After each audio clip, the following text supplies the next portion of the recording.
Hello, are you a dedicated amateur violinist and you're ready to put your skills to the test? In this video, discover how to pursue playing with others as a dedicated amateur violinist. Hi, I'm violinist Heather Kaye. I specialize working with dedicated adult violinists who desire impeccable technique and to play with gorgeous tone. Many of my students have asked me, Heather, how do I pursue playing with others? This is a definite skill set to develop. You can't learn how to play with others if you're only practicing at home alone. So I'm going to give you a couple of steps here. A great place to start is to get the app TomPlay. This way you can play with an accompaniment and keep yourself going. As a violinist playing in the practice room, you can have the ability to stop and restart and stop and restart. But if you're playing with the app TomPlay, you have to keep going. So I'm going to leave a link in the description below so you can learn more about TomPlay.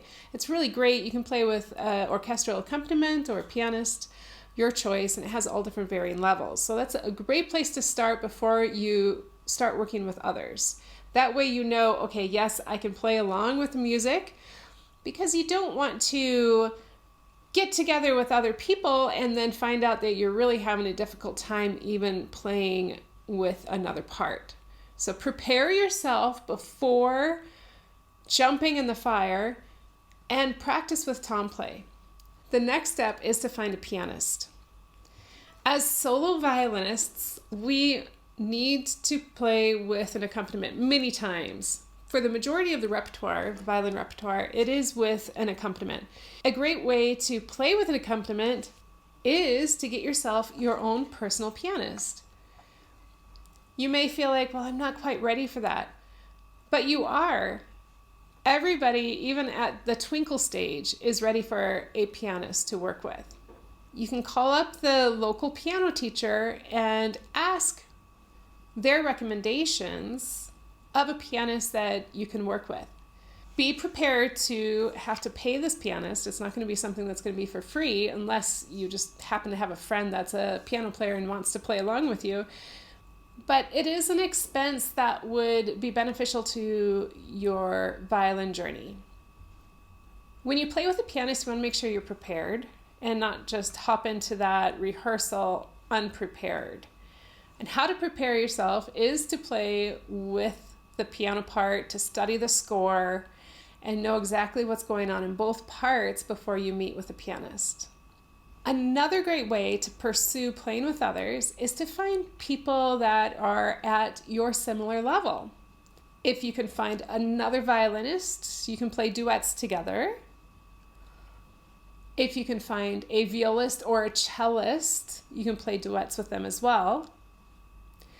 And if you're so lucky to have another violinist and a cellist or another violist and a cellist, you can set up a little chamber trio and play together as a trio. And if you're thinking, oh, I'm not quite ready for that, I'm not advanced enough, there are some really beautiful chamber music pieces that are not super difficult. So you don't have to be an advanced or professional violinist before playing in a chamber group. If you need some recommendations, ask your private violin teacher or set up a session with me and we can talk about some different pieces that are great for your level to play with others. So how do you find these other musicians? You could start a Facebook group for your area of musicians in Santa Fe or dedicated amateur violinists in whatever is the name of your city. That's a great way to start a community of amateur violinists in the area. You can put an advertisement up at your public library with your phone number saying that you're ready to pursue finding some other musicians that are wanting to play with others. If you're ready to take your skills to an orchestral level, you can check out your local community orchestra. They're always searching for musicians. So if you have a local community orchestra, go ahead and contact them. Find out who is the personnel manager and call them. They may ask you to audition. and they'll give you a list of excerpts that you'll have to play. And these excerpts you do need to prepare really pretty well. As I have taken many auditions in the past, I'd be very happy to help you work on orchestral excerpts for auditions. Just book a session. I'll go ahead and leave a link in the description below. Now, if you are already playing in a community orchestra, you have a field of opportunity to ask other musicians to play with you, to play trios or string quartets. A great resource to find music for string trios or string quartets is imslp.org. It's a completely free resource that you can use to find music in the public domain. And there you have it. Many different opportunities of how you can pursue playing with others. Start with a Tomplay app, find a pianist, start searching for other violists, cellists, or violinists.